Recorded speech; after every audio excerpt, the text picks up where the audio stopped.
কি ব্যাপার আশা, এখানে একা একা বসে আছো? তোমার বাবা আসেনি নিতে? না, মনে হয় আজকে বাবার অফিসে কাজের চাপ বেশি। আহা, অনেক লেট হয়ে গেল তো। আচ্ছা ঠিক আছে, আমি তোমাকে বাসায় পৌঁছে দিয়ে আসতেছি। ঠিক আছে? কি হলো, মন খারাপ কেন? আজ মায়ের কথা খুব মনে পড়ছে। আশার মন খারাপ তো, মন ভালো করতে হলে কি করতে হবে? আশাকে নিয়ে ঘুরতে যেতে হবে। আজকে আমরা ঘুরতে যাবো। সত্যি মিস? হ্যাঁ, আজকে আমরা ঘুরবো, খাবো, খেলবো, অনেক মজা করবো। ইয়ে, কি মজা! বাবা, আচ্ছা চলো হাত ধরো।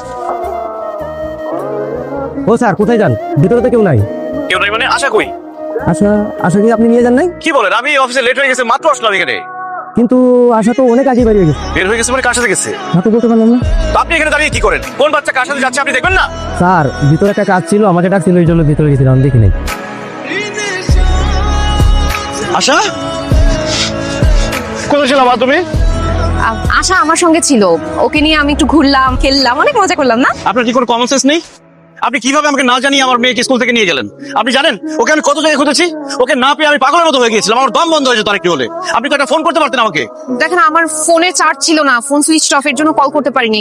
আশা খুব মন খারাপ হচ্ছিল, এর জন্য ওকে ঘুরতে নিয়ে গেছিলাম। আশা আমার মেয়ে, আমার মেয়েকে নিয়ে আপনারা তো ভাবতে হবে না। আমি ওর বাবা, আমি ওর মা, আমি যখন সময় পাবো তখন আমার মেয়েকে ঘুরতে নিয়ে যাবো। আপনি টিচারের মতো থাকবেন। এরপর আর কোনোদিন আমার মেয়েকে নিয়ে কোথাও যাবেন না আমার পারমিশন ছাড়া। চলো মা।